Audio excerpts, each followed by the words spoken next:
Bonsoir, bonsoir, bonsoir à tous. Je suis de retour.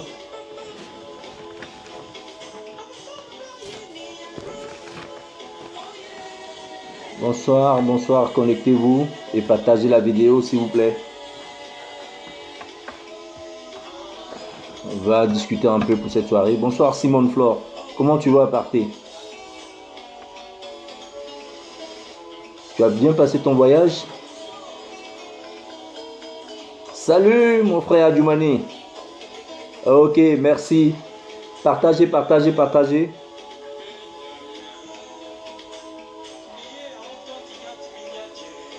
En attendant, je vous fais passer cette belle mélodie d'Alcérifis Armand. Vous faire passer quelque chose d'agréable ce soir. Salut Léo, comment tu vas? Connectez-vous, partagez, partagez, partagez. Bonjour, ça va? Bien reposé? Partagez, partagez, partagez, parce que on va discuter un peu des choses très sérieuses de la nation. Partagez, partagez.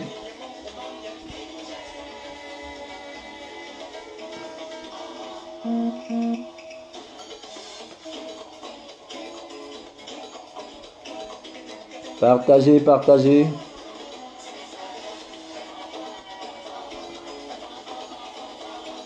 On va discuter un peu. Partagez, partagez. Salut à tous. Et bonne arrivée bienvenue sur mon direct. La chaîne Eburni Télévision qui vous entretient une fois dans la semaine sur des thèmes bien précis qui engagent la vie de notre nation.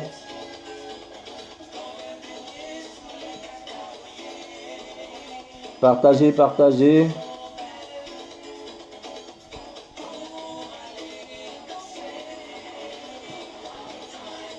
Partagez, partagez.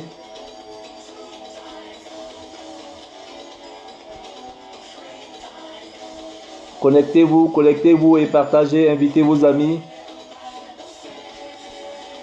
Connectez-vous, invitez vos amis.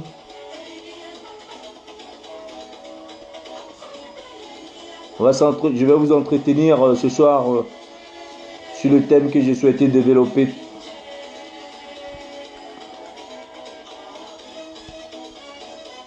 Salut, salut, salut, salut, salut, connectez-vous, connectez-vous. C'est très important qu'on discute sur beaucoup de choses.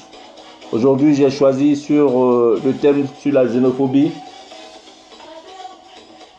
Connectez-vous, connectez-vous, connectez-vous massivement.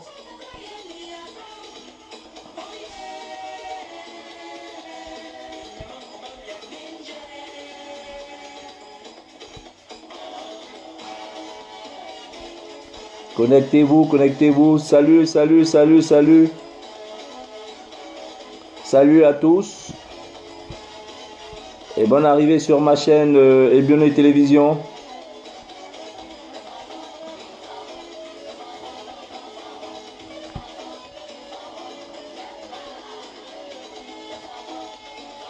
Salut à tous. Connectez-vous, connectez-vous.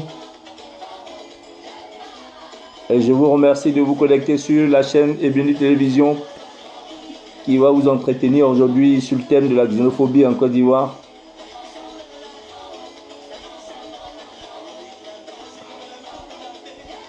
Je profite pour inviter les autres qui ne sont pas encore connectés. Je vous demande de partager cette vidéo-là parce que c'est très important le sujet à débattre aujourd'hui. Bonsoir Jennifer Kwadjo. Bonsoir à tous, bonsoir à tous. Oui, oui, Jordan, bonsoir à toi de ta position où tu te trouves. Bonsoir à tous, bonsoir à tous. Et je vous demande de partager la vidéo parce que le sujet de ce soir est très important. Depuis un certain moment, sur la toile, il est mis au débat sur le thème de la xénophobie par rapport au discours du ministre Lida Kwasi Moïse qui était orienté sur les mandats brigués dans sa région. Aujourd'hui, je souhaiterais partager ce sujet, ce message avec vous, afin que nous puissions bavarder un peu. Oui, Louis, comment tu vas? J'aimerais que, si certains ont le courage, ils pourront intervenir sur ce direct et donner leur position, leur avis sur le débat du jour. Bonsoir Jennifer Quadio, comment tu vas? Ta position, où tu es? Bonsoir, bonsoir, bonsoir. Nous sommes à 8 connectés. J'ai besoin de maximum de connecter et les j'aime. Envoyez maximum de j'aime. Ne soyez pas avares dans les j'aime. Ne gardez pas les j'aime pour vous. Apportez-moi les j'aime. 8 connectés. Je demande à ce que vous partagez cette vidéo afin que nous puissions commencer le speech. Sinon, le thème qui nous tient tant. Merci, Léonie. Ne gardez pas le j'aime pour vous. Apportez-les-moi, apportez-les-moi. Ne soyez pas avares, vous ne payez pas les j'aime. Alors, apportez-les-moi. Voilà, ça me fera plaisir et ça me donnera encore du courage pour vous entretenir. Et donc, à côté de ce thème principal qui est la xénophobie en Côte d'Ivoire, je souhaiterais partager aussi avec vous les sous-thèmes qui sont les prisonniers politiques, parce qu'il faut toujours en parler jusqu'à ce que tous les Ivoiriens qui sont dans les prisons partout en Côte d'Ivoire soient libérés, et également faire un petit virage sur le cas Afé N'Guessan. Donc je vous promets à chaque direct d'attaquer le cas des prisonniers politiques et celui d'Afé N'Guessan jusqu'à ce que les prisonniers politiques soient libérés totalement. Voilà, et jusqu'à ce que Afé N'Guessan lui aussi crée son parti. Sur ce, nous allons commencer. Bonsoir, bonsoir Christian Recul, bonsoir à toi frère. Comment tu vas de ta position où tu es? On est ensemble. Salut Jackie béni de Dieu. Donne-les-moi les maximum de j'aime. Ah, j'aime bien j'aime les j'aime. Donc donnez-les-moi, ça ne va pas finir de votre portable. Vous pouvez me les donner. Voilà. Et depuis un certain moment,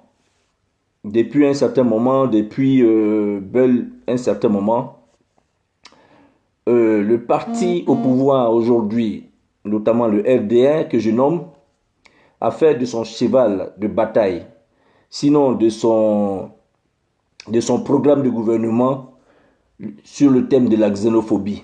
Alino Lopez, comment tu vas? Jupiter, connectez-vous, maximum de partage, envoyez-moi les j'aime. Envoyez-moi les j'aime.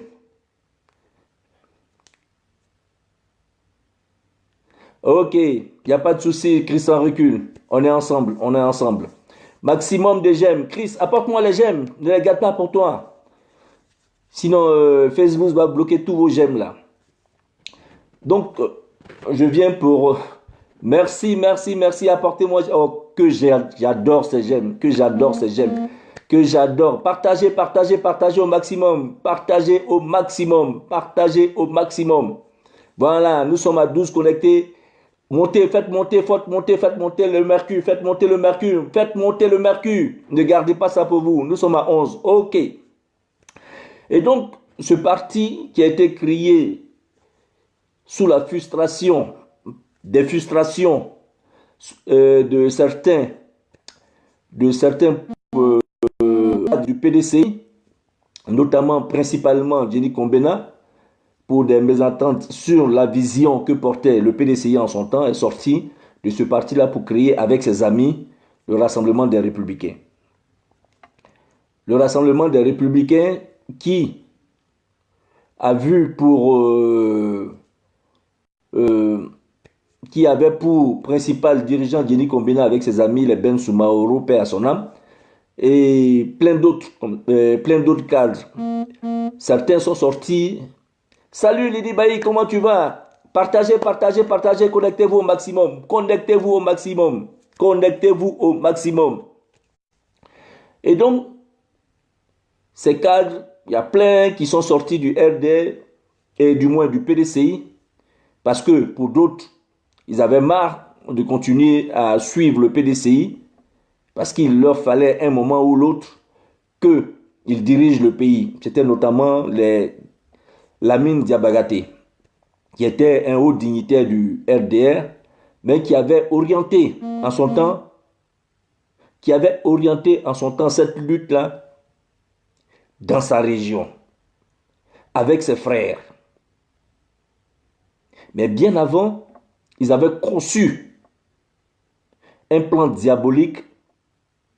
Ils avaient conçu un plan qu'on appelait la Charte du Nord. Ce plan-là consistait à regrouper tous les cadres du Nord afin que eux aussi, après la mort d'Oufoué, puissent diriger le pays. Ils avaient dans leur ambition, dans leur projet de la Charte du Nord, de présenter un de leurs à la personne de Alassane Dramane Ouattara. À partir de ce moment-là, Alassane Dramane Ouattara, sur l'un des plateaux de la RTI, le 18 février 1992, accusant Laurent Gbagbo d'avoir fomenté des casses au plateau. En fait, si je me trompe, désolé, mais avant 1992, dans un débat dans les studios de la RTI, avait proposé que la Côte d'Ivoire s'étende au-delà du nord historique que la colonie nous a légué. Pour eux, la mort d'Oufoué était une aubaine pour eux, puisqu'ils étaient les plus nombreux à récupérer le pays.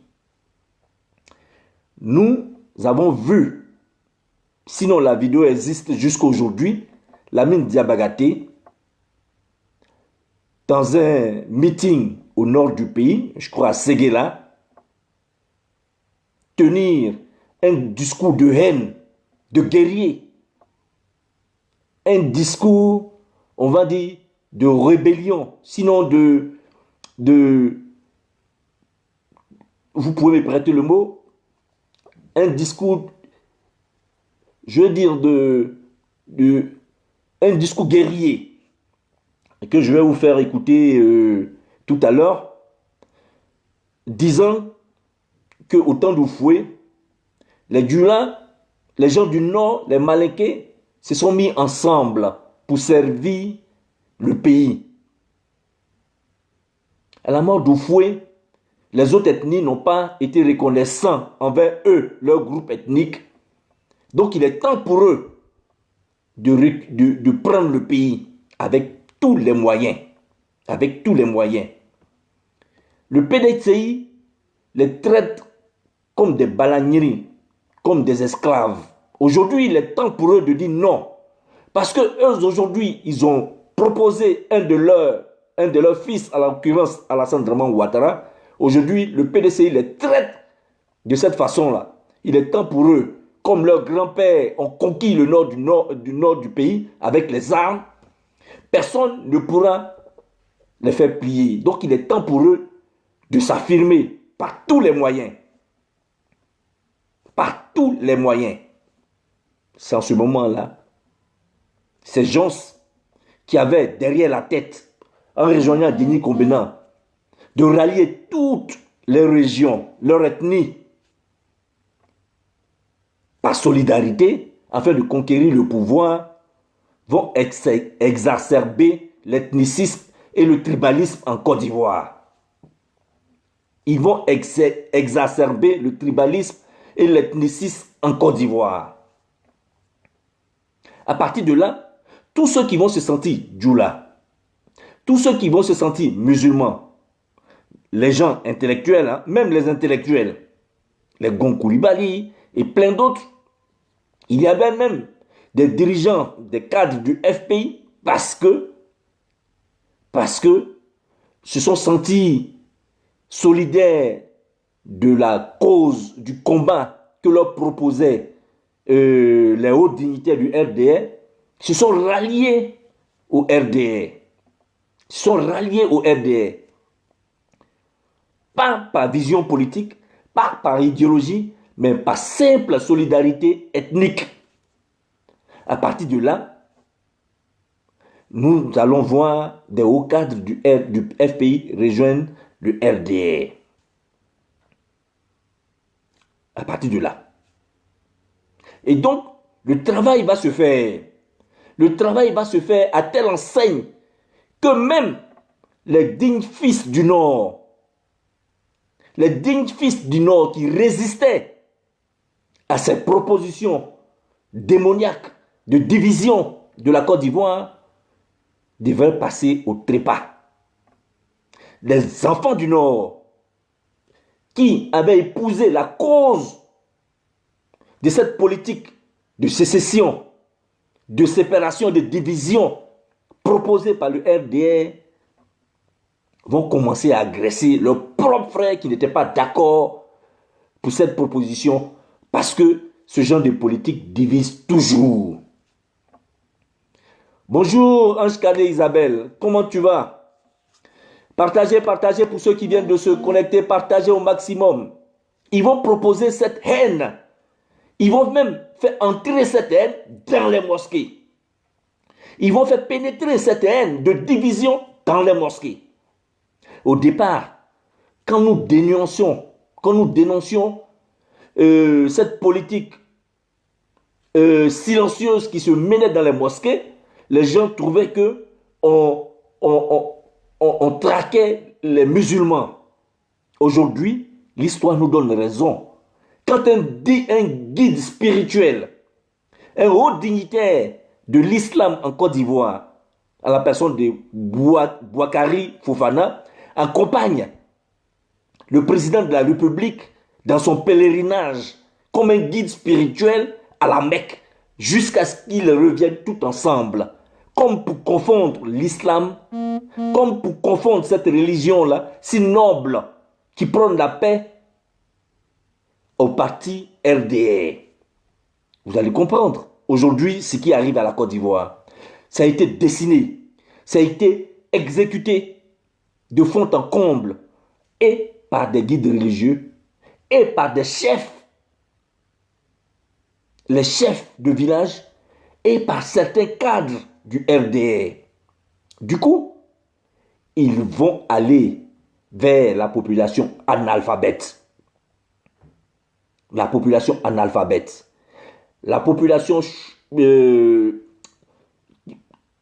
jeunes gens qui traînent dans la rue, qui se disent Niambro, et comme on appelle apprenti Baka. Tous ceux-là vont servir de bétail et de louba pour ce parti-là. Ils vont tellement ancrer cette politique-là dans la tête de nos frères qui n'avaient vraiment pas besoin de cela. Ils vont faire ancrer cette politique-là comme un lavage des cerveaux à ces frères-là qui vont épouser tout naturellement cette politique, cette idéologie malsaine, démoniaque qui va emmener la flexion, la fraction entre les fils et les filles du pays.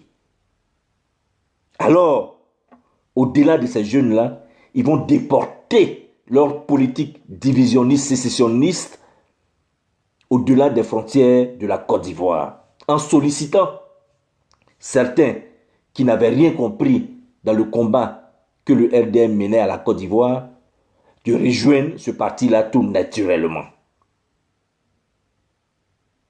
Sinon, nous tout jeunes, nous avons fréquenté dans des écoles avec nos amis, nos frères de la sous-région, tel le Burkina. Moi, j'ai fréquenté l'école Saint-Michel où j'avais des amis d'enfance qui étaient burkinabés, mais qui se sentaient aucunement concernés parce que eux, intellectuels, réfléchissants, se sentaient aucunement concernés par cette proposition, cette politique proposée d'annexion de la Côte d'Ivoire par le RDR, sous prétexte que les étrangers étaient mal traités en Côte d'Ivoire.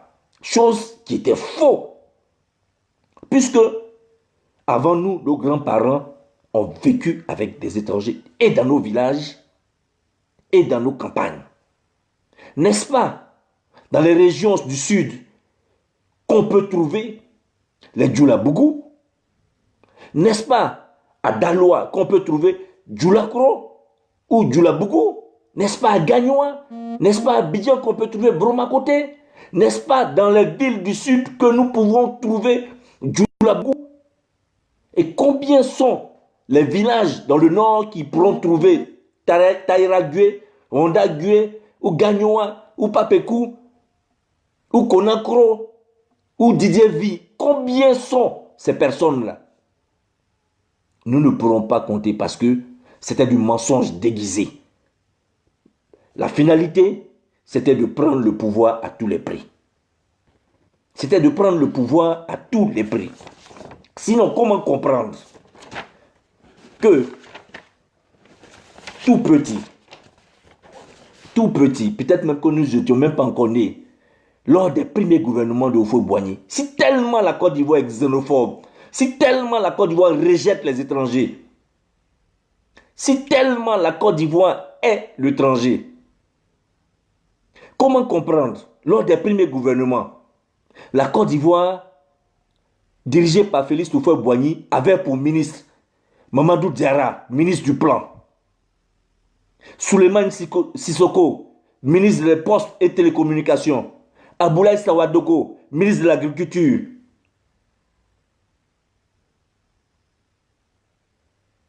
Ministre de la Production Animale, Diko Garba. Comment comprendre que la Côte d'Ivoire pouvait proposer ceux-là qui n'étaient même pas ivoiriens? Parce que on avait proposé en son temps, au temps d'Houphouët-Boigny, le Rassemblement démocratique africain, qui voulait l'intégration de toute l'Afrique occidentale, qui voulait que chaque national, qu'il aille en Côte d'Ivoire, qu'il aille au Burkina, se sente chez lui. La Côte d'Ivoire, n'est-ce pas le seul pays en Afrique de l'Ouest qui pouvait nommer des non-nationaux comme ministres dans son gouvernement? Amadou Thiam, sénégalais. Mamadou Diarra, malien. Souleymane Sissoko, malien. Aboulaye Sawadogo, malien. Diko Garba, nigérien. Tous ceux-là n'ont pas été ministres dans le gouvernement ivoirien. Combien sont les pays de la sous-région qui ont pu faire cela? Dites-nous. Combien de pays de la sous-région qui ont pu faire cela? N'est-ce pas la Côte d'Ivoire? Comment pouvons-nous traiter? Comment des frères du même pays national peuvent traiter leurs propres ressortissants de xénophobes sous prétexte que, et là, c'est là où je veux arriver, sous prétexte que un individu, un monsieur nommé Alassane Ouattara, ne serait pas éligible. Du coup, ce problème d'éligibilité a été déplacé pour parler de problème de nationalité. Chose que les gens n'ont pas su gérer. Parce que l'éligibilité et la nationalité, c'est deux choses différentes. Nous, Balagré, comment tu vas? Ayo. Merci, frère. L'éligibilité et la nationalité, c'est deux choses différentes. On peut être national, on peut être ivoirien sans être éligible à une élection présidentielle dans un pays. Je prends le cas du célèbre homme d'État, secrétaire d'État aux affaires étrangères américain, Henry Kissinger. Ce monsieur-là, pourquoi il n'a jamais brigué le poste de président des États-Unis? La Constitution américaine dit, quand tu nais hors du territoire américain, tu ne peux pas prétendre être candidat au poste des élections de président aux États-Unis. Même quand un avion qui décolle, qui part hors de choses comme on appelle des États-Unis, et qu'un enfant naît dans cet avion-là, on le considère comme étant hors des États-Unis, ne peut pas être candidat. Ça a été le cas de Henry Kissinger, qui est né dans un avion qui quittait les États-Unis. Ce monsieur-là n'a jamais pu être candidat aux élections des États-Unis. Est-ce que c'est pour autant ce monsieur-là n'était pas américain? Est-ce que pour autant Henry Kissinger n'était pas américain? Est-ce que pour cela Henry Kissinger devrait prendre les armes contre son pays? Non. Ce monsieur-là a respecté la constitution de son pays. Ce monsieur-là a respecté les institutions de son pays. De l'autre côté, en invalidant la candidature de M. Alassane Dramane Ouattara, les gens ont vite fait de récupérer et de dire qu'il n'est pas ivoirien. Chose qui est tout à fait faux et qui force le débat. Le débat est ceci, est celui-là. Alassane Dramane Ouattara ne peut pas être candidat. Parce que pour être candidat aux élections de présidentielles en Côte d'Ivoire, il n'y a pas que ces conditions de père et de mère. Il y a aussi avoir vécu 5 ans successifs en Côte d'Ivoire. Ça fait partie des conditions pour être candidat aux élections présidentielles en Côte d'Ivoire. Ça fait partie de cela. Pourquoi nous ne parlons pas de ça? Mais Alassane Dramane Ouattara, il a été Premier ministre en Côte d'Ivoire. Sur ce fait-là, simplement, il peut être ivoirien et il est ivoirien. Amadou Thiam, qui est d'origine sénégalaise, il a été ministre de l'Information en Côte d'Ivoire sous Houphouët-Boigny. Mais du moment où tu es ministre forcé, la loi de la Côte d'Ivoire va te naturaliser. On peut être ivoirien de père ou de mère ivoirien. De père et de mère ivoirien. On peut être ivoirien par naturalisation. On peut être ivoirien par adoption. Ça, ce sont les conditions pour être ivoirien. Donc, on peut avoir la peau blanche comme Sam l'Africain et être ivoirien. Mais est-ce que pour autant ça fait de lui quelqu'un qui est éligible aux élections présidentielles? Ça, c'était le problème. Et ils ont tellement encensé, ils ont tellement déplacé et menti sur ce problème-là que les gens ont vite fait à l'international de taxer la constitution ivoirienne de constitution xénophobe. En vérité, cette constitution-là visait qui et faisait quoi? Cette constitution-là protégeait, en effet, on fait des lois pour protéger la nation. Cette constitution-là protégeait notre nation.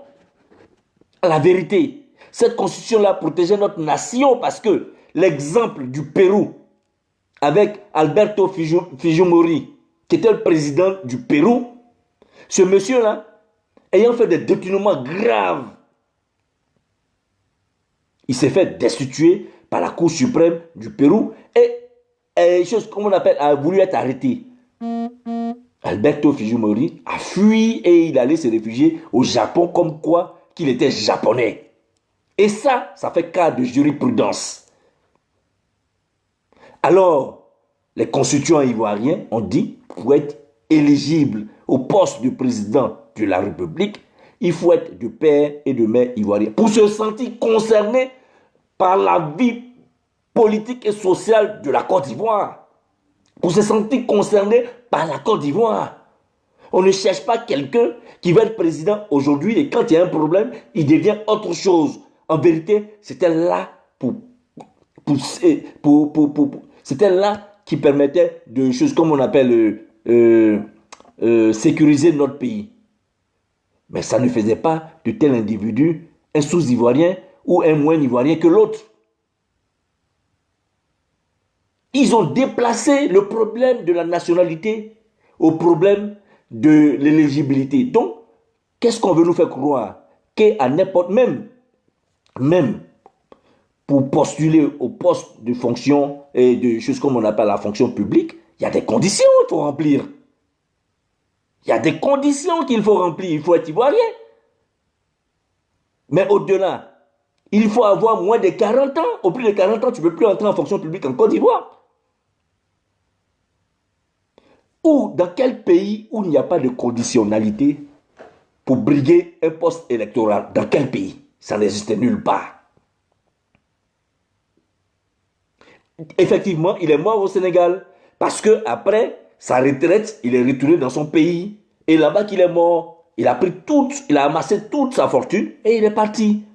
Il n'y a pas que lui. Il y avait le vice-président de la Cour suprême, John Crépi. C'est un Béninois qui était le vice-président de la Cour suprême en Côte d'Ivoire. Ce monsieur-là, après sa retraite, il est retourné chez lui. Mais il continue à bénéficier de la pension, des choses de retraite de la Côte d'Ivoire. N'a-t-on pas des cadres supérieurs qui peuvent assurer ces responsabilités-là? Non. La Côte d'Ivoire a trop ouvert ses frontières. A tellement ouvert ses frontières qu'elles sont devenues poreuses. En plus de ça, nous sommes confrontés à un véritable problème en Côte d'Ivoire. Et je dis, n'ayons pas honte de dénoncer cela. N'ayons pas honte parce que nous avons notre force, nous avons notre fierté de dénoncer cela. Parce que ce parti qui traitait les autres de xénophobes, qui traitait les autres de haineux, nous ont démontré combien de fois ils sont pires que les autres. Combien de fois ils sont pires que les autres. Voyez-vous, ce parti-là, le RDR, qui criait sur tous les toits, qu'en Côte d'Ivoire, on ne pouvait pas porter boubou, sinon tu te faisais arrêter. Il paraît qu'il y a un chef rebelle qui a dit qu'il a fait la rébellion parce qu'il a été contrôlé sur le pont de Gaulle parce qu'il portait un boubou. Aujourd'hui, ils sont au pouvoir. Mes chers amis, mes chers internautes, vous qui me suivez, aujourd'hui ils sont au pouvoir. Je vais vous lire les membres du gouvernement RDR qui sont dans le gouvernement. De plus de 38 ministres, vous allez remarquer. Écoutez-moi très bien, gouvernement de Côte d'Ivoire. Premier ministre, Amadou, il ne faut pas que je me trompe, Amadou Gon Coulibaly, Premier ministre. Ministre de la Défense, Ahmed Bakayoko. Ministre de l'Éducation nationale, Kandia Kamisoko Kamara. Garde des Sceaux, Sansan Kambiré. Ministre de l'Intérieur, Diakité et Sidiki. 6. Ministre de l'Intégration africaine, Ali Coulibaly. 7. Ministre de l'Agriculture, Mamadou Sawadogo Sangofoa Coulibaly. 8. Ministre du Plan et du Développement, Niele Kaba. 9. Ministre des Transports, Amadou Kone. 10. Ministre de l'Économie et des Finances, Adama Kone. 11. Ministre de la Famille et de l'Enfant, Ramata Li Bakayoko. Ministre de la Solidarité et de la Cohésion sociale, Marietou Kone. Ministre du Commerce, de la Promotion des PME, Souleymane Diawara. On va continuer, on finit pas. Souleymane Diawara. Ministre de l'Artisanat, Seriki Konaté. Ministre de la Fonction publique, Issa Koulibaly. Ministre de la Communication et des Médias, porte-parole du gouvernement, Sidiki Tiemoko Touré. Ministre du Tourisme et des Loisirs, Sendou Fofana. Ministre de la Promotion de la Jeunesse et de l'Emploi, des jeunes porte-parole du gouvernement, Amadou Kone. Ça fait 19 ministres sur 38. On va continuer. Et tout cela, ce sont les ministres RDR que le RDR a proposé. Ministre d'État, sur 4 ministres d'État RDR, il y a 2 qui sont, sur 4 ministres d'État, il y a 2 qui sont de la société civile et 2 qui sont des RDR. Les 2 qui sont des RDR, ministre du budget, secrétaire d'État chargé du budget, Moussa Sanogo, ministre du service civique, et Siaka Ouattara. Et on trouve des ministres auprès du président de la République chargés des relations avec les institutions, Gilbert Kafana Kone, ministre conseiller spécial du président, Sissé Abdourahmane.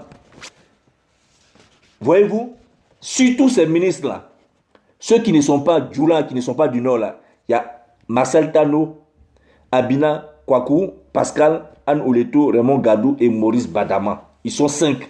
Sur 24 ministres, tous sont djoula. Le reste, c'est le L et le PDCI qui fait bien de diversifier ses ministres. Comment ceux-là, sur 38 ministres, il y a 24 RDR, pur sang, djoula. Comment ceux-là, ils peuvent nous donner une leçon de xénophobie? Comment ceux-là, ils peuvent nous reprocher d'être xénophobes et puis on ne peut pas être à l'aise? Ceux-là, ils peuvent nous traiter de xénophobes? Ceux-là, qui ont tellement critiqué le gouvernement de Laurent Gbagbo. Ils disaient que Laurent Gbagbo gouvernait avec sa famille. Laurent Gbagbo gouvernait avec les BT, à comparaison de ce que je viens de lire là. Cher ami, en comparaison de ce que je viens de lire. Premier ministre de Laurent Gbagbo, de son propre gouvernement, Pascal Affi N'Guessan. Premier ministre de Ouattara, Mamadou Koulibaly, chose comme on appelle. Entre les deux là, qui c'est qui est xénophobe, qui c'est qui est tribaliste? Quel est le parti le plus tribaliste en Côte d'Ivoire? Dites-nous.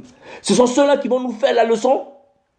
Ce sont ceux-là, sans but, qui vont nous faire la leçon de ce qui est du tribalisme, du régionalisme. En plus de tout cela, regardez tous leurs candidats aux prochaines élections. Tous leurs candidats aux prochaines élections. Comme quoi, ils n'ont pas d'autres cadres dans d'autres régions que leurs propres ressortissants. C'est un parti basé sur le tribalisme. Un parti tribaliste. Et pour cela, nous devrons les dénoncer. Ils ont pris ce alibi. Ils nous ont mis dans une faiblesse, mais qu'on ne pouvait pas réagir. Ils nous ont traités de xénophobes, des gens qui sont contre l'étranger. Mais diantre, les frères, vous pensez que les vrais fils, les dignes fils burkinabés, se sentent concernés par le combat de ce monsieur-là? Ce sont des gens assoiffés de pouvoir du Burkina. Dans un groupe avec Blaise Compaoré, qui a mis des gens à sa disposition, ses soldats à sa disposition, pour venir semer le bordel en Côte d'Ivoire. Aujourd'hui, ces gens-là viennent pour être candidats en Côte d'Ivoire. Et le ministre Lida Kouassi va tenir des propos. Et ceux-là vont se permettre de critiquer ces propos-là. Pourtant, eux, ce n'est même pas dans les propos, mais ils le font en acte. Ils le font en acte. Tu vas à Yopougon, quel candidat ils vont proposer? Un gars du Nord. Tu vas à Bobo, quel candidat ils vont proposer? Un gars du Nord. C'est comme ça qu'ils veulent concevoir une nation. C'est comme ça qu'on va créer une nation. Alors, c'est pourquoi je demande à nos dignes dirigeants, ceux-là, aujourd'hui, qui font les frais de la colère dangereuse, tribaliste du RDR, de faire très attention au pas qu'ils posent. De faire très attention au pas qu'ils posent. Parce que le RDR est un parti dangereux. Le RDR, avec ses dirigeants, est un parti dangereux. Ils ont attisé la haine dans le cœur des Ivoiriens. Ils ont attisé tellement la haine que des amis avec qui nous étions très petits, on partageait pendant les fêtes, on partageait dans les quartiers. Ces gens, un moment, dans les quartiers, se sont retirés de leurs propres frères à cause de la politique. On peut faire la politique autrement. Je ne suis pas obligé d'avoir les mêmes opinions que toi, mais je suis obligé, selon les règles de la République, selon les lois de la République, de te respecter. De respecter ton opinion. Et c'est en cela que la République peut être valablement ancrée, peuvent être ancrées dans notre cœur, dans nos nations, dans nos institutions. Vous avez vu récemment le concours de fonction publique à l'ENA? Le résultat qui a été affiché, qui a été vu, qui a été publié sur la toile. 99% des réussis à ce concours étaient du Nord. Comme quoi, il n'y a que les enfants du Nord qui sont les plus intelligents en Côte d'Ivoire. Comme quoi, il n'y a que ceux-là qui doivent briguer tous les postes. Mais si demain, les autres viennent, qu'est-ce qu'ils feront? Il y a eu des concours de la fonction publique avant la guerre. Des gens qui ont réussi au concours de la police, mais le gouvernement qui est venu a tout simplement annulé ce concours-là sous prétexte que c'était Gbagbo qui avait organisé ces concours-là. On parle de la police. Il y a des gens qui ont réussi à leur concours en 2009, 2010, qui n'ont pas pu entrer parce que ça a été invalidé par le gouvernement Ouattara. Je continue pour dire, ils ont menti à la population. L'armée, la police de Côte d'Ivoire rafle les musulmans, rafle les gens du Nord, contrôle les pièces d'identité. Quand tu portes boubou, dites-moi sincèrement, de vous à moi, dites-moi, les frères du Nord, dites-moi, à la police nationale de Côte d'Ivoire, on ne trouve pas de djoula. À la police nationale de Côte d'Ivoire, il n'y a pas d'enfants, les enfants du Nord n'existent pas. Or, nous savons, depuis l'indépendance, ceux qui tenaient les choses comme on appelle le ministère de la Sécurité, Dibona n'a-t-il pas été ministre de la Sécurité des choses comme on appelle? Hein?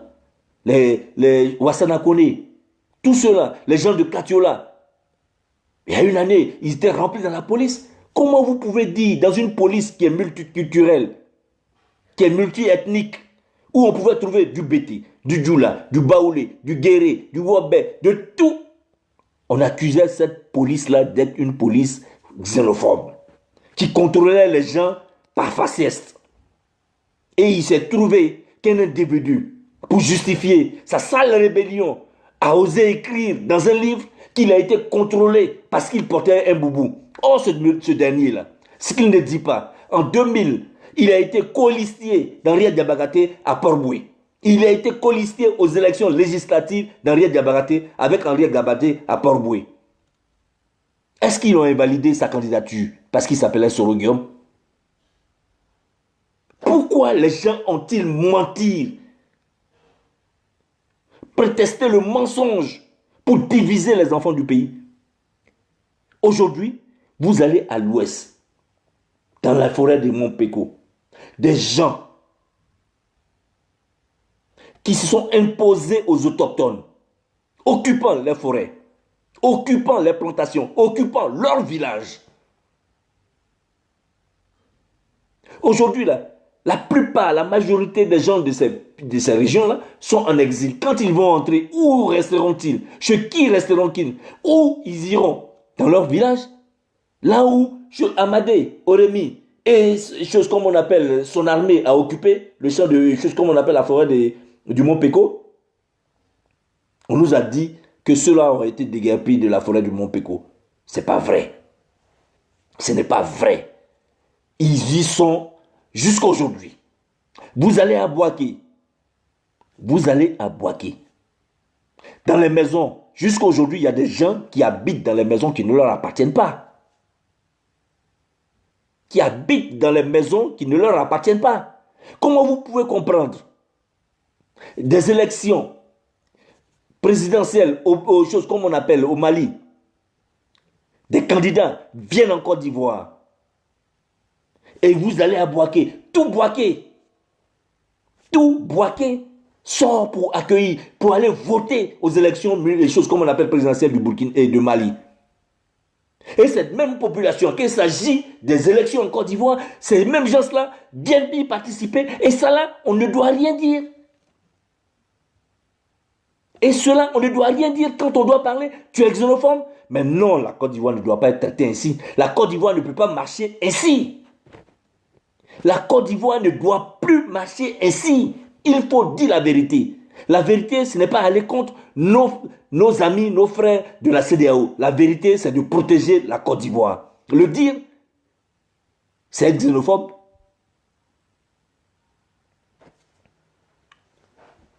Le dire, est-ce que c'est xénophobe? D'ailleurs, le mot xénophobie, c'est quoi? La phobie, c'est la peur. Et xénophobe, c'est l'étranger. Avoir peur de l'étranger. Avoir peur de quelqu'un d'étrange. Il vient chez toi, tu ne le connais pas. C'est normal que tu te poses des questions. Tu te suscites des questions, des interrogations. Mais cette personne étrange, quand elle vient chez toi pour te rassurer, c'est par rapport à son comportement. C'est le comportement qu'elle va adopter avec toi, chez toi, dans ton quartier, qui va te rassurer sur cette personne étrange. Dans quel pays on ne fustige pas les gens qui viennent hors des frontières, même en France où nous sommes? Marine Le Pen parle de cela sans qu'elle ne soit inquiétée par la justice française, parce que c'est un constat. Nous qui vivons ici en Occident, on respecte les lois de la France. Il faudrait que ceux qui vivent chez nous respectent les lois de la Côte d'Ivoire. La Côte d'Ivoire est un pays indépendant et qui a ses lois qui ne doivent pas être forcément les lois du Mali, du Burkina, du Sénégal et autres. Le Sénégal a ses lois, le Mali a ses lois, et le Mali a ses lois, le Burkina a ses lois. Est-ce que les gens ont vu la constitution burkinabé? Que dit la constitution burkinabé sur les élections présidentielles? Alors, pour cela, il faut des solutions. Il faut des solutions. Ces solutions doivent être basées sur l'expérience de ce que nous venons d'avoir. Qu'est-ce qui a provoqué cette crise? Pourquoi cette crise? Des gens qui se sont servis de ce qu'on appelle le bétail électoral de la CEDEAO pour venir foutre le bordel en Côte d'Ivoire. Alors, il faut revoir notre état civil. Comme ici en France. Toi, l'étranger, si tu es naturalisé, tu es français, tes papiers, tous tes documents se font à Nantes. Il faut copier cela en Côte d'Ivoire. Comme ça, on saura qui s'est fait naturaliser et qui c'est qui a fait des faux papiers. Et ils sont légion ceux qui ont fait des faux papiers. Pourtant, la procédure de naturalisation obéit à certaines règles où tu les respectes, on te naturalise toute seule, sans problème. Et pour cela, il faut à partir de maintenant moderniser notre administration des services d'état civil, le contrôler, mettre des fonctionnaires compétents et créer une fonction d'état, un service public, si tu veux, une fonction publique des choses comme on appelle des mairies.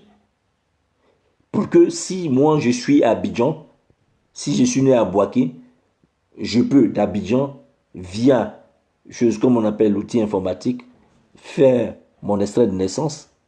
Il suffit d'avoir un seul numéro pour une seule personne qui va t'identifier partout où tu iras. J'ai le numéro 20. Je suis l'unique détenteur de ce numéro 20. Ce numéro 20 me suivra dans ma sécurité sociale, sur mon extrait de naissance, sur tous mes documents, de telle façon que, quand on tape numéro 20, c'est Guy Rodrigue Gbagbo qui sort. À partir de là, on ne peut pas frauder sur l'identité des individus. À partir de là, on saura qui est Guy Gbagbo et qui est tel individu. Il s'agit du terme. Bonsoir William Junior. Je parle de la xénophobie. On traite les Ivoiriens de xénophobes. Et je suis en train de dérouler cela. Donc on parle de la xénophobie. Salut Biraoulaï. Comment tu vas? Alain Boka. Salut. Donc il s'agit d'avoir une vraie politique d'état civil et une vraie politique d'immigration. Il faut définir une vraie politique d'immigration à nos frontières et à l'intérieur de nos frontières, mais surtout d'enlever cette politique d'immigration dans la main de la police, parce que notre police est une police corrompue. Elle est corrompue en amont comme en aval, c'est-à-dire que même à la rentrée du concours de police, déjà il y a la corruption qui est organisée, jusqu'à ce qu'on évolue. Même l'affectation des postes, c'est de la corruption. Donc il faut nettoyer, il faut travailler à rendre notre police compétente, transparente et qui rassure. Une police qui est à la disposition du citoyen. Une police qui rassure. À partir de là, l'Ivoirien pourra avoir confiance à son institution, comme je l'ai dit. Il s'agit de réconcilier les institutions de la République avec le citoyen que nous sommes. Il faut réconcilier, donc la nettoyer. Et faire comprendre aux étrangers, il faut comprendre à nos frères de la CEDEAO que la Côte d'Ivoire reste la Côte d'Ivoire, qu'elle a ses lois, qu'elles sont obligées, et qu'ils sont obligés de respecter. Bédi en son temps, que n'a-t-il pas fait?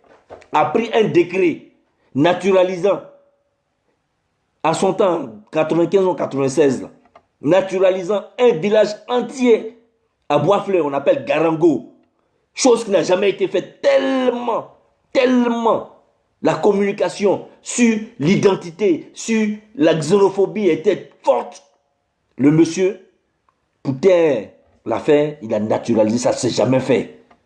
Tout un village a un même décret de naturalisation. À Garango, un village qui porte le nom d'une ville burkinabé en Côte d'Ivoire. Garango. Mais est-ce que cela a convaincu les gens à ne pas prendre les armes contre la Côte d'Ivoire? Que l'Ivoirien n'était pas xénophobe? Non, mais derrière ça était caché un plan machiavélique. Ce n'était pas pour plaire, ce n'était pas pour contre l'étranger. C'est pas vrai. Parce qu'aujourd'hui, voilà ce que ça nous donne. Voilà ce que ça nous donne. Ils ont exclu tous les autres ethnies de Côte d'Ivoire. Ils dirigent la Côte d'Ivoire avec leurs frères, avec leurs cousins. Ils dirigent la Côte d'Ivoire comme si c'était un truc de cour commune.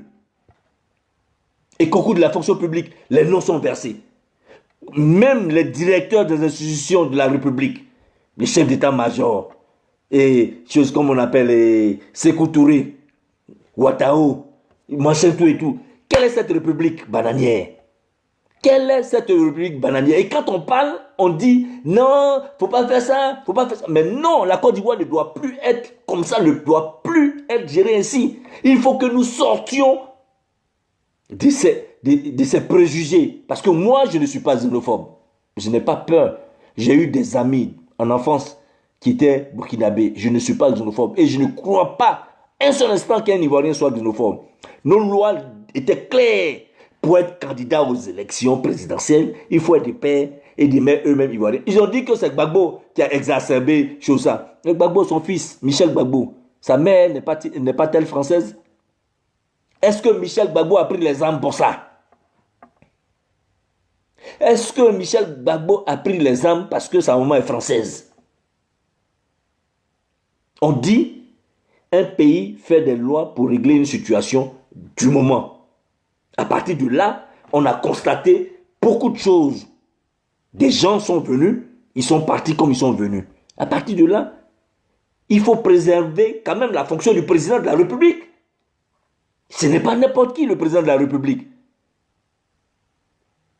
Alors, on parle des élections, on nous ramène aux choses comme on appelle, à une histoire de nationalité. À telle enseigne que même les propres ressortissants du Nord, qui étaient dans la police, pour révolter leurs frères, eux-mêmes ils arrachaient les pièces d'identité de leurs frères et ils se faisaient passer pour une autre ethnie. Ils se faisaient passer pour une autre ethnie. On a vu des amis policiers s'appeler Konaté, machin, qui prennent carte d'identité de son frère et puis ils disent oui, va te plaindre où tu veux. Moi, vous les Djoula, vous emmerdez les gens. Pourtant, il est Djoula, mais c'est exprès. À la police, vous allez faire l'évaluation. Vous allez faire l'évaluation du nombre de fonctionnaires policiers. Vous allez voir, il y a plus d'hommes du Nord que du Sud. Ça a amené les gens du Sud à se révolter. Est-ce que ça a amené les gens du Sud à se révolter? Non. Le RDR ne va pas nous faire, ne pourra pas nous amener dans la facilité. Non. Le RDR serait le dernier parti en Côte d'Ivoire de traiter les autres de xénophobes. Lida Kwasi a raison de le dire. Si donc à Korogo, à Ferke, à Odiene, Lida Kwasi ne peut pas aller se présenter là-bas parce qu'il s'appelle Lida Kwasi. Alors, à Lakota, Mamadou Ouattara ne doit pas aller se présenter là-bas. Ne devrait pas aller se présenter là-bas. C'est ce qu'il a dit, ne devrait pas aller se présenter là-bas. Qu'est-ce qu'il doit faire ce tollé-là? Alors, pour une Côte d'Ivoire nouvelle, il faudrait que nous nous appuyions sur une institution propre, crédible, transparente et au service du citoyen, mais également d'appliquer les lois de la République. D'appliquer les lois de la République. Arrêter la corruption. Pour 5 000 francs, les gens dans le village donnent extrait de naissance aux gens pour aller faire leur papier. Tellement il y a la pauvreté. Dans le temps, on a découvert une femme à Bangourou qui, elle seule, a reconnu à elle seule plus de 20 personnes. Elle dit que ce sont ses enfants. Et c'est quoi ça? À cause de l'argent, on prend une république, un pays, comme si c'était une chose comme on appelle un champ de cacao, des bananes. Pour 5 000 francs, on donne un extrait de naissance pour aller reconnaître quelqu'un. Voilà ce que ça nous donne. Ça nous donne du bordel. Ça nous donne de la chienlit. Pour cela, plein de nos concitoyens sont morts. Pour revendiquer quoi? Pour se faire tromper par ces teneurs de discours-là.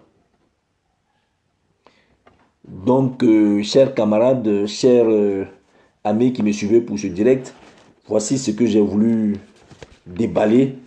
Ce que j'ai voulu déballer sur la xénophobie.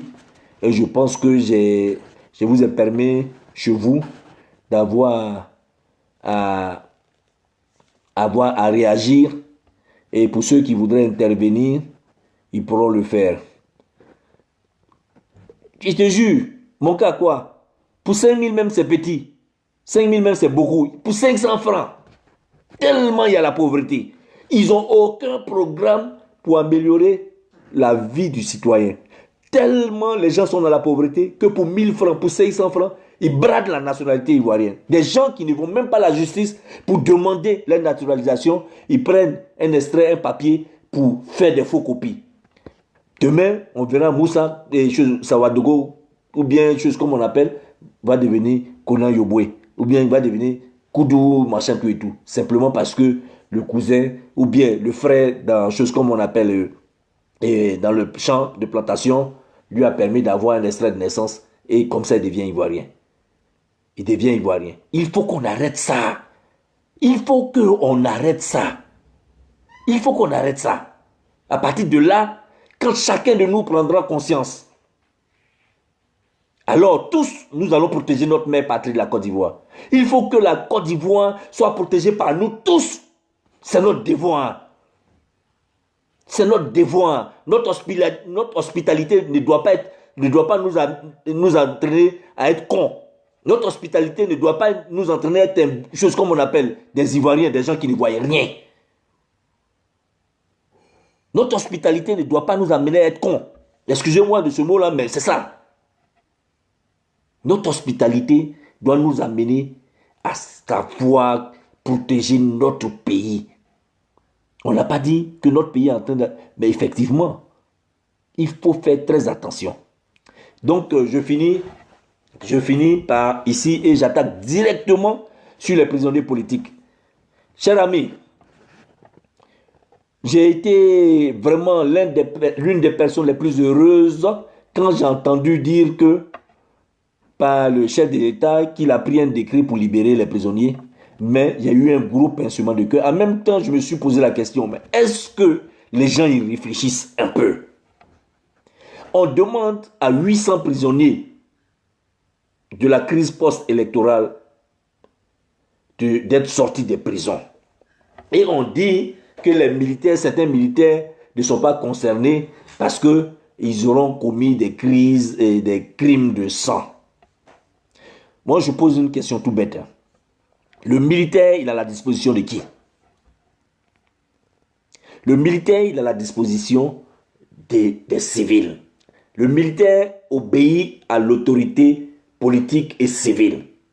Donc le militaire, Quand il y a une décision du président, du ministre qui l'engage à protéger la Côte d'Ivoire, il protège la Côte d'Ivoire. Si donc des civils, les civils ont été sortis des prisons, il va s'en dire, ou bien il va s'en découler tout naturellement, que les militaires qui ont obéi à ceux-là doivent également être sortis de là-bas. Sinon, il n'y a aucune raison, il n'y a aucune logique de garder ces militaires-là. Ces militaires-là, ils n'ont fait que obéir et ils n'ont fait que exécuter ce qui a été prescrit dans la Constitution, de savoir que le militaire doit défendre à tout temps et à tout moment la République de Côte d'Ivoire. La République de Côte d'Ivoire a été attaquée. Et ces militaires-là sont les gardiens de cette République-là. Ils ont défendu corps et âme, d'autres ont perdu la vie. Ceux qui sont restés et qui souffrent dans les prisons, quand les civils sortent de la prison, naturellement, ils devraient accompagner ces civils-là. Il n'est pas question que ceux-là restent dans les prisons. Il n'est pas question. Ce n'est pas possible. Alors, si on a peur de sortir ces militaires-là, qu'on nous le dise, sinon pour les crimes de sang, d'autres sont chefs d'état-major, adjoints des armées, qui ont tué des gens. D'autres sont responsables, préfets de choses comme on appelle des régions. D'autres sont encore responsables de camps militaires. Ils ont assassiné. Et ils bénéficient aujourd'hui de largesse, sinon de la couverture sécuritaire du régime.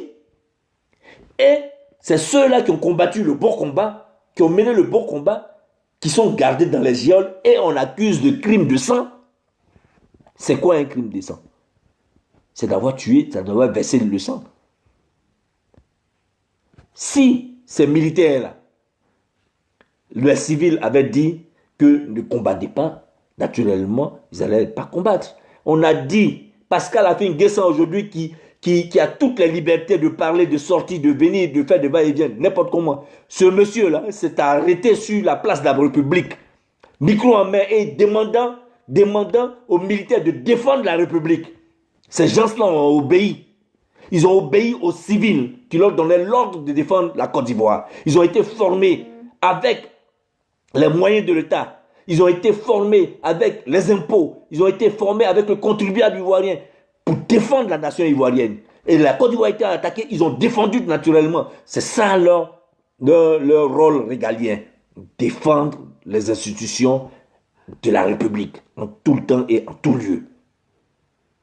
S'il y a une amnistie, une décision d'amnistier tous les intervenants de cette crise-là, cette décision-là doit normalement toucher ces militaires-là. Et c'est pour cela que j'appelle tous mes camarades cyberactivistes et choses comme on appelle cyber-résistants de toute la diaspora, de toute la Côte d'Ivoire, de tous ceux qui sont sortis aujourd'hui des prisons de Ouattara, de se mobiliser afin de demander la sortie de tous ces militaires-là. Il n'est pas question qu'un seul instant ces militaires-là restent dans ces prisons-là. Ils ont obéi aux civils. Ces civils-là sont aujourd'hui dehors. Il faut que ceux-là sortent également.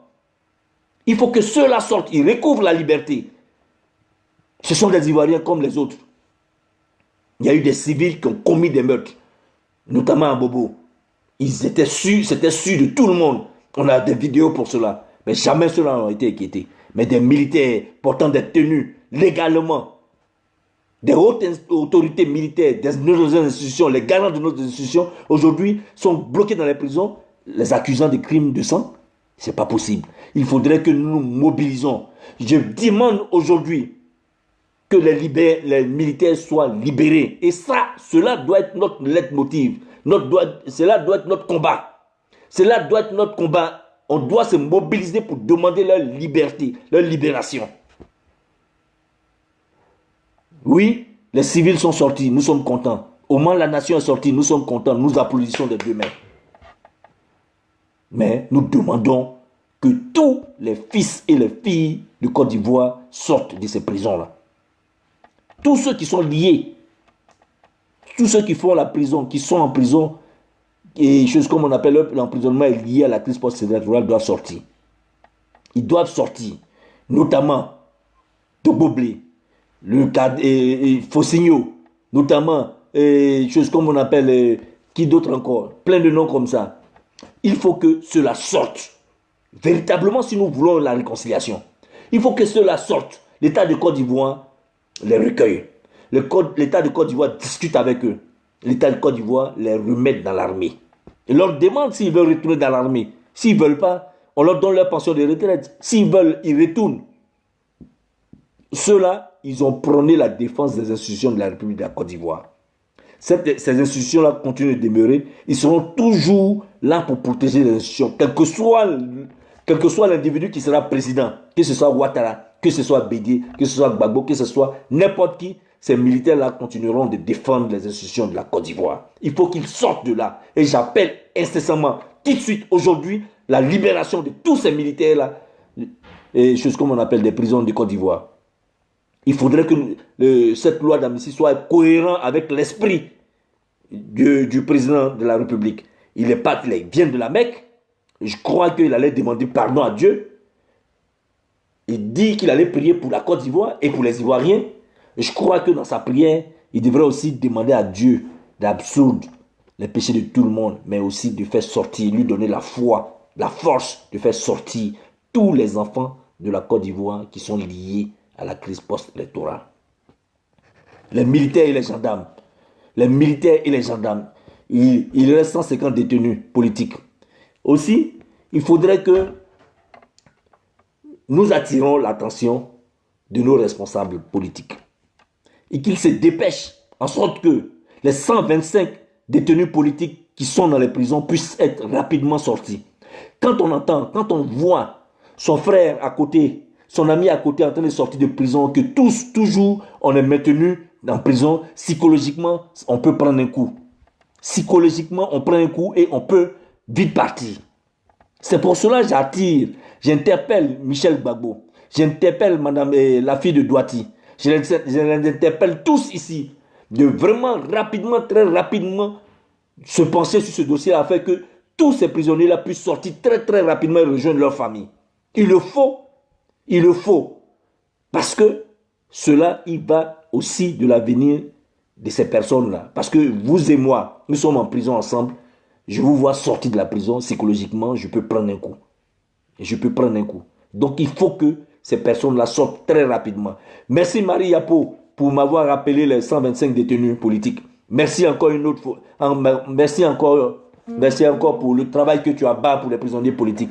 Sois salué de ta position où tu es. Sois béni parce que tu fais un gros travail. Et je le sais. Tu fais un gros travail pour ceux-là. Et je le sais. Voilà. Donc, ayant dit ceci, je finis sur Afi Nguessan. Ça, c'est mon placali du jour. Excusez-moi, mais à chaque fois que je vais faire une direct, je vais finir avec mon placali. Voilà un individu qui s'est mis avec Alcide Djidji. Ils ont concocté un plan. Le plan, c'était de sortir du Front populaire ivoirien, de créer leur parti. C'est comme ça qu'il a été sorti de là-bas. Leur plan commence à se dévoiler. Étant sorti, le plan était de tuer, détruire le FPI et ensuite créer un nouveau parti. N'ayant pas réussi ce plan-là, son ami Alcide Djidji lui a demandé de laisser le FPI de créer son parti. Il n'a pas été courageux parce que le coup serait trop grave. On aurait tout de suite vu la supercherie. Il a maintenu. C'est ainsi que Alcide Djidji est allé créer son parti. Parce qu'il traite des Afi, il traite Afi de peureux. Moi, je voudrais intervenir, j'interviens ici. J'ai dit la dernière fois que le moment est propice pour les dirigeants actuels du FPI, notamment Abdraman Sangaré. Les cœurs sont ouverts à la réconciliation. Je pense que la justice devrait disposer aussi dans cet élan-là. C'est le moment qu'il faut pour assigner Afi Nguessan à la justice. C'est le moment qu'il est choisi d'assigner Afi Nguessan à la justice. Je pense que dans cette lancée-là, on aura à dégager définitivement Afi. On a la base avec nous. On a le terrain avec nous. AFI continue de maintenir, avec la complicité du régime actuel, le FPI dans la division. Même si il est minoritaire, mais il nous emmerde à ce niveau-là. Étant donné que ce régime-là est disposé,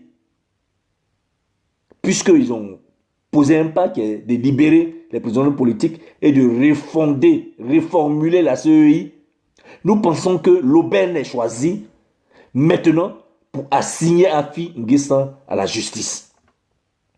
Il n'y a plus de débat sur Afi et FPI ou pas. Au moins la nation a dit. Le vice-président Abdourahmane Sangaré a tenu le parti. Ce n'est pas pour rien qu'on dit qu'il est le gardien du temple. Une maison, elle tient grâce aux piliers. Quand elle ne tient plus, s'il n'y a plus de piliers, elle s'écroule. Abdourahmane Sangaré était le pilier. Il a tenu le parti.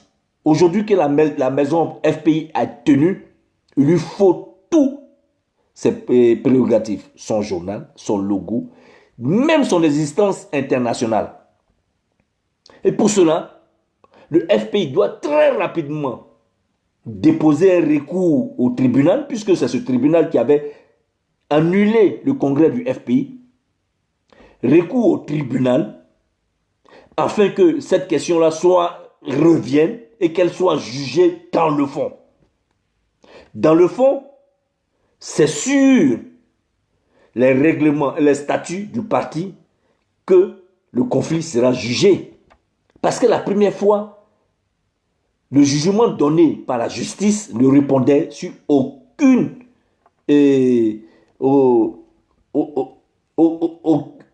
ne répondait sur aucune valeur juridique. On nous dit, le FPI a été créé, elle doit obéir aux institutions, aux lois de la République. Effectivement, le FPI a été créé, sinon les partis politiques sont créés conformément aux lois de la République. Qu'est-ce que disent les lois de la République en matière de création d'organisations, choses comme on appelle d'associations ou de partis politiques? Les lois de la République sont claires. Vous apportez vos statuts, les membres fondateurs, la direction, c'est-à-dire les secrétaires généraux, machin, et tout, les CV, leurs fonctions, leur casier judiciaire, leur certificat de nationalité, et tout cela, vous allez déposer et la loi vous donne l'autorisation d'exercer. C'est ce que dit la loi. Et la loi, comme elle vous a demandé votre statut, votre règlement intérieur, pour vous donner l'autorisation d'exercer, quand il y a un conflit, alors elle se réfère au statut que vous lui avez remis pour juger le conflit. Le statut du FPI n'a pas été jugé. La loi et le juge en ce moment a donné une décision politique qui était de permettre à Afi N'Guessan de saboter le FPI. Du moment où le pouvoir en son temps avait sa politique dirigée contre le FPI était de la détruire, se servant d'Afi N'Guessan comme un bon pion, mais les temps ont changé, beaucoup d'eau ont coulé sous le pont et nous évoluons maintenant vers une normalisation de la vie politique.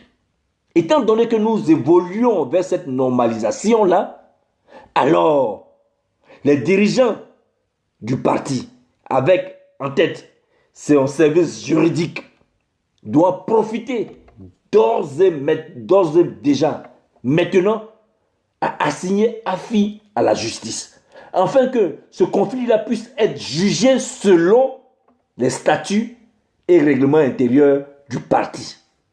Et j'ai foi que cela aboutira. Du moment où Afi est basé sur du mensonge. Il est basé sur du mensonge à telle en sorte qu'il va récupérer.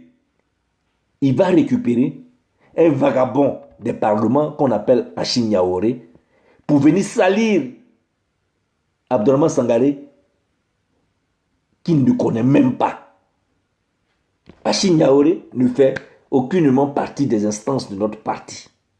À un moment, il a choisi de suivre le mouvement de soutien à la branche Sangaré. À un autre moment, il est parti derrière Afi. Et il se permet d'insulter Sangaré en le traitant d'être dans du faux.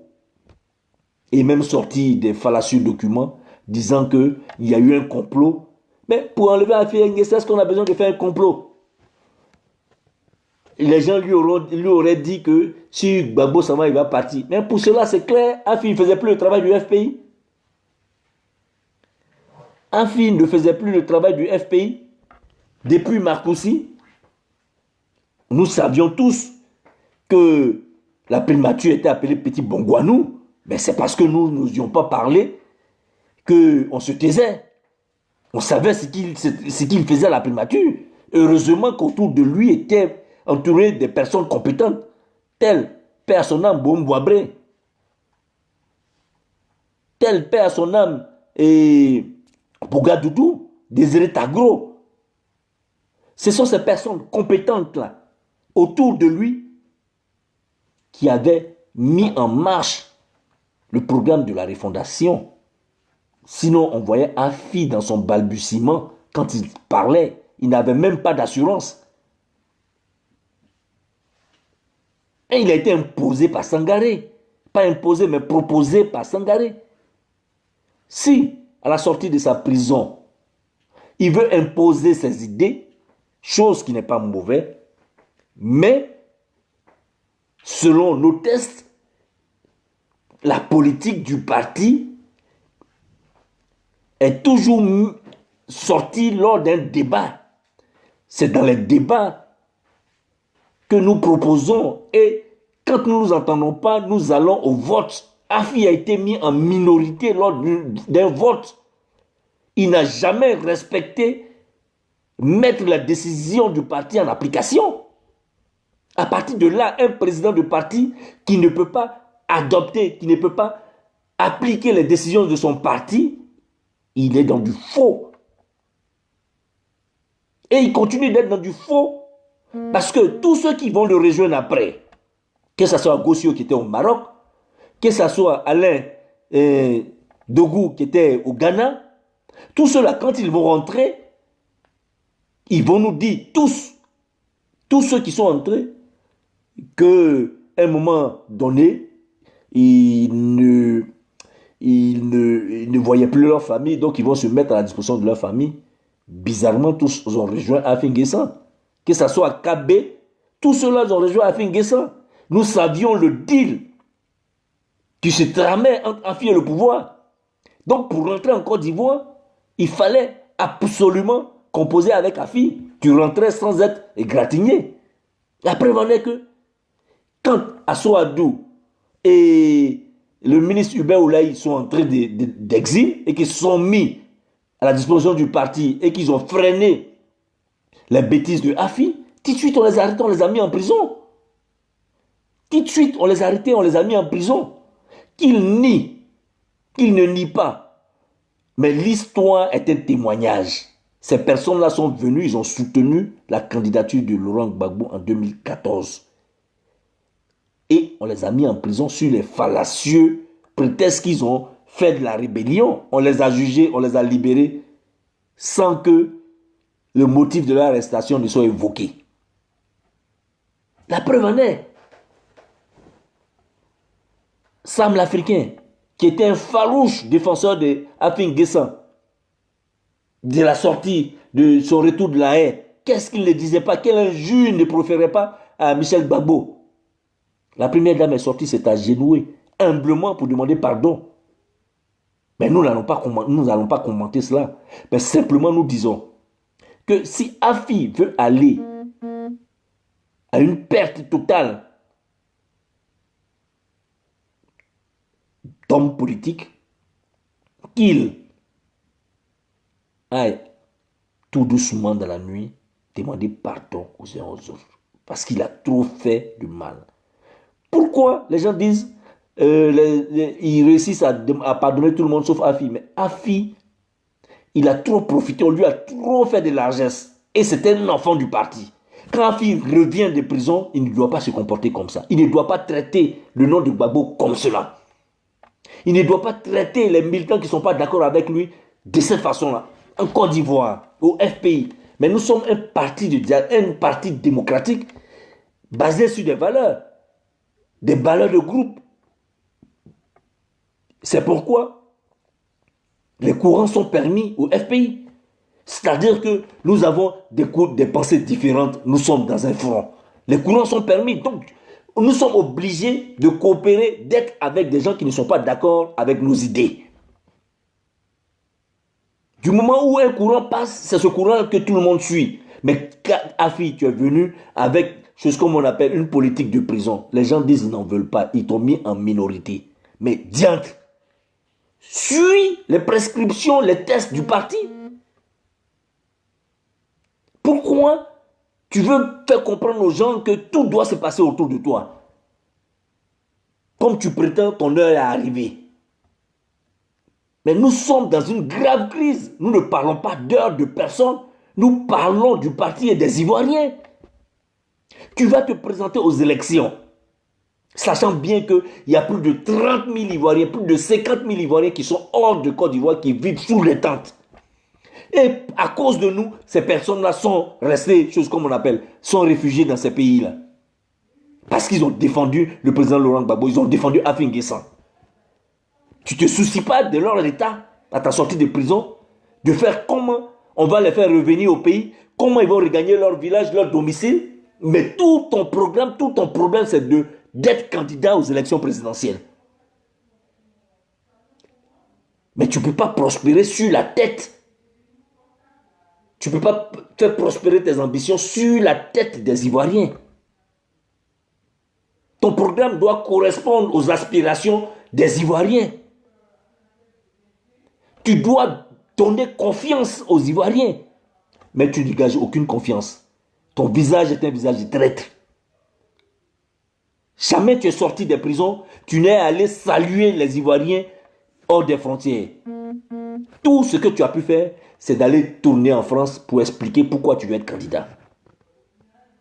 C'est en faisant la politique qu'on va sortir Laurent Gbagbo de là-bas. Laurent Gbagbo, il n'est pas venu de la politique hier. Sinon, les compromis qu'on lui a proposés, il aurait dû l'attraper. Il ne serait même pas parti à La Haye. Même à La Haye. Il dit, comme vous m'avez amené ici, Madame la Présidente, on ira jusqu'au bout. D'où le fameux Ovajab. Parce qu'il ne se reproche rien. Pour ce qu'on l'accuse, il ne se reproche rien. C'est pourquoi il faut que la vérité soit sûre. Aujourd'hui, c'est devenu un embrouillio pour ceux qui l'ont envoyé là-bas, ainsi que pour la France et pour la communauté internationale. Tu es sûr que c'est ta politique, d'après toi-même, que tu menais avec Altid, chose comme on appelle, Acid Didier, politique de diplomatie, là. Tu es sûr que c'est ça qui a pu faire changer, chose comme on appelle, basculer la balance? Tu es sûr que c'est ça? Et c'est pourquoi, tous les jours que je vais faire des vidéos, je vais toujours remercier les cyberactivistes, les vidéomans, les cyber-résistants, les résistants de la diaspora. Vous avez été formidables. Vous avez crié comme des hommes dans le désert, mais vos voix ont porté. Vos voix ont tellement porté qu'ils sont montés jusqu'aux cieux, jusqu'à dans les oreilles des décideurs. Et c'est ces voix-là qui ont permis aux amis de Gbagbo, aux gens dans l'ombre, aux gens dans les couloirs de travailler et de faire comprendre la vérité. Aujourd'hui, toute l'Europe, tous les hommes politiques sont unanimes à dire que Gbagbo a été enlevé du pouvoir parce que la France voulait donner le pouvoir à Ouattara. Tout le monde est unanime. Tout le monde est unanime. Aujourd'hui, Gbagbo, il n'est plus qu'un héros. Il n'est plus qu'un héros. Ce sera une légende. Gbagbo sera une légende. Les gens lui ont donné un nom. Il va porter ce nom-là. Ce sera une référence pour nous en Côte d'Ivoire. La lutte, la fidélité à ses convictions. Ce sera une référence pour nous en Côte d'Ivoire. Et on l'aura gagné. Aujourd'hui, on pourra se taper la main, la poitrine, Comme l'Afrique du Sud tape sa poitrine pour dire ils ont Nelson Mandela, on pourra dire qu'on a Laurent Gbagbo, l'homme qui n'a pas résigné, qui est resté debout, qui n'a pas fléchi, qui n'est pas entré dans les compromissions. Laurent Gbagbo, il est resté digne. Il a ses enfants, il a sa famille. Il aurait pu regarder tout ça pour dire oh, qu'est-ce que je vais faire avec? Après tout, il y a mes enfants, je me fais vieux, j'arrête, je vais continuer les choses comme on l'appelle avec mes enfants. Il a dit non! Parce que c'était sa destinée. Depuis il est petit, il lutte pour la Côte d'Ivoire. La Côte d'Ivoire, c'est sa patrie. La Côte d'Ivoire, c'est son cœur. Et c'est comme ça la Côte d'Ivoire doit être notre patrie. La Côte d'Ivoire doit être notre cœur. La Côte d'Ivoire doit être quelque chose pour nous comme la prunelle de nos yeux. On doit la surveiller, l'aimer. La protéger, la Côte d'Ivoire. Mais on ne doit plus accepter les roublards. On ne doit plus accepter des gens qui se compromettent. On ne va pas à la politique pour être riche. Gbagbo l'a dit. On ne va pas à la politique pour être riche. On ne va pas à la fonction publique pour être riche. Quand on veut être riche, on fait les affaires. Gbagbo, il a sa maison, là, de professeur à la Riviera. Et sa seule maison qu'il a construite, c'est au village. Sa maison de professeur, c'est depuis 1971. Quand il est entré de Côte d'Ivoire pour enseigner, on lui a donné la maison. Jusqu'aujourd'hui, c'est ce qu'il a. C'est une référence. Lui-là, on a confiance en lui. Parce qu'il ne s'est jamais compromis. Il n'est jamais entré dans la compromission. Celui-là, on peut l'écouter. Mais quelqu'un, du jour au lendemain, devient milliardaire. Toi, tu vas nous enseigner quoi? Toi, à Nguessan, tu traites Stéphane Kipré de voleur. Toi-même, là, tu n'es pas voleur. Ta femme, là, elle-même, officiellement, elle est déclarée voleuse internationale. Et elle est condamnée à 20 ans de prison. Elle a été condamnée, c'est-à-dire elle est reconnue comme une voleuse d'Angélique Kiri. Et toi, tu t'arrêtes devant la télévision et tu dis Stéphane Kipré a imité la signature de Gbagbo. Tout ça pourquoi? Pour qu'on t'adule? Pour qu'on t'applaudisse? Tu jettes, chose comme on appelle, tes propres amis à la vindicte populaire pour que ceux-là, on les agresse, pour que ceux-là, on les arrête, pour que ceux-là, on les juge. Tu oses dire que ceux-là, ils sont là pour la vengeance. Ils ne veulent pas faire de la politique, ils veulent se venger. En le disant, qu'est-ce que tu recherches à Nguessan? En le disant, et tu penses que tu peux avoir le cœur des militants du Front populaire ivoirien? Jamais. Tu ne pourras jamais avoir que ces minoritaires qui te suivent te donnent l'espérance d'un politicien qui est en train de s'assombrir. Il te donne des faux espoirs. Et c'est comme ça tout le temps en Côte d'Ivoire. Les gens, ils ont toujours encouragé les gens dans du faux. Et quand Démon les saisit, sans qu'ils ont dit, ben lui on l'a parlé, il n'a pas voulu écouter. Toujours ils sont comme ça. Enfiés dans du faux. Et puis il y a des gens qui, non, c'est son nom, c'est sa génération, c'est sa génération. Qui a dit qu'on fait politique pour des générations, et choses comme on appelle, les politiciens, c'est selon la génération. Donald Trump, là, il a plus de 75 ans, c'est pas... On vient avec des idées en politique. On vient avec un programme. On ne vient pas parce que c'est ma génération. On vient avec des programmes. On propose son programme. Et quand ça sied au peuple, on le choisit, on abdique, on reçoit et on t'accepte. Et c'est cela être un homme politique. On peut avoir 60 ans et puis venir compétir avec des jeunes. Emmanuel Macron, il a quel âge? Est-ce que c'est sa génération? Il y a François Hollande, il avait 39 ans. Il est venu avec des nouvelles idées qui excusez-moi, qui étaient convenables pour le peuple français. Le peuple français a jugé que ce programme-là était bien pour sortir la France de choses comme on appelle, de la crise. Ils l'ont choisi. Est-ce qu'ils ont dit c'est parce qu'il a 39 ans aujourd'hui que c'est de notre génération on va les choses? Non, non, non, non, non, non, non. Non, non, non, non. Il est venu avec un programme. Arrêtez vos conneries de générationnel là. On ne vient pas en politique parce qu'on est des générations. Non, on vient en politique parce qu'on propose un programme au peuple.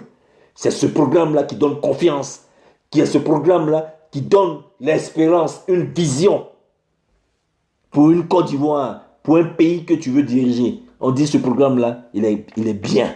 Et puis on te choisit. Ce programme-là, on dit il est bien, on te choisit. Quelle histoire ça? Quelle histoire? Tu vas venir sortir de prison et puis jeter tes amis à la vindicte populaire? Non, ils s'accrochent Ils sont comme des enfants qui s'accrochent sur le cercueil de leur père qui est mort, qui va être enterré. C'est de Gbagbo, tu parles comme ça? Toi, Afin N'Guessan, c'est de Gbagbo, tu parles comme ça? Et tu veux que nous, on se convainque, tu veux nous convaincre de ce que toi, tu es dans du vrai. Et que Gbagbo, lui, il est en prison. Ce n'est pas lui qui va se sortir là-bas, c'est nous qui devrons nous battre pour se sortir là-bas. Mais c'est les avocats qui sont là-bas, là, c'est pourquoi. Et chaque fois, on voulait faire sortir Gbagbo, c'est parce que les gens ont pris des décisions en Côte d'Ivoire, que la CPI, la chose... Non, mon ami. Refais ta politique. C'est pas comment t'enseigner la politique. Afin N'Guessan, mais tu connais rien en politique. Ton Jean Bonnet, là, il connaît rien en politique. Il te met sur vraiment un sentier, pas sentier battu, mais dans la brousse. Vous allez vous perdre là-bas. Vous allez vous perdre là-bas. Tu es un homme fini, Afin N'Guessan. Tu es un homme fini. Le FPI, tu vas le laisser. Et je dis et je redis encore, il est temps et il est opportun que le FPI assigne Afin N'Guessan à la justice. Pour finir définitivement avec cette chose, comme on appelle, cette partie de Afin N'Guessan. Pour finir définitivement avec ce pan de Afin N'Guessan, et ensuite il ira créer son parti. Et il verra. Et il verra si lui, il représente quelque chose. Il verra. Déjà, au moment où la nation est sortie, la mobilisation va redoubler. Le 1er octobre, tous nous serons à la haie. Et je tiens ici à dire que tant que le président Laurent Gbagbo et son ministre Charles Blé Goudé ne sont pas sortis, nous devrons maintenir la résistance, maintenir la pression jusqu'à ce qu'ils sortent. Ils sortiront, on fera la politique. Maintenant, on verra qui d'entre nous s'est battu pour la libération de la Côte d'Ivoire. Et je dis toujours, nous sommes un témoignage pour nos enfants. Demain, on aura des comptes à rendre à nos enfants. Gare aux pères menteurs qui, 20 ans plus tard, vont venir dire à leurs enfants, mais nous, quand on était avant, on se battait, pourtant ils n'ont rien foutu pour leur pays. Ils n'ont rien fait, on les a vus nulle part. Ils ont fait que profiter des postes, ils ont fait que profiter des opportunités. Ils ont fait que profiter des opportunités pour devenir quelqu'un. Ils ne se sont jamais battus. Ils ne se sont jamais battus. En Côte d'Ivoire, il y a toujours ça. Donc, sur ce, je vous dis merci. Merci pour votre mobilisation sur mon direct. Je pense avoir été à la mesure du débat que j'ai pu faire avec vous. Je pense avoir été au niveau. Je pense avoir permis de développer les thèmes que je vous ai proposés. Et je compte encore vous revenir dans ces jours pour un autre débat. Sur ce, je vous dis merci. Merci et restons mobilisés pour une Côte d'Ivoire rassemblée, pour une Côte d'Ivoire forte, pour des Ivoiriens qui protégeront leur nation et que la Côte d'Ivoire soit une et indivisible. Pour la Côte d'Ivoire, soyons tous mobilisés et merci à vous.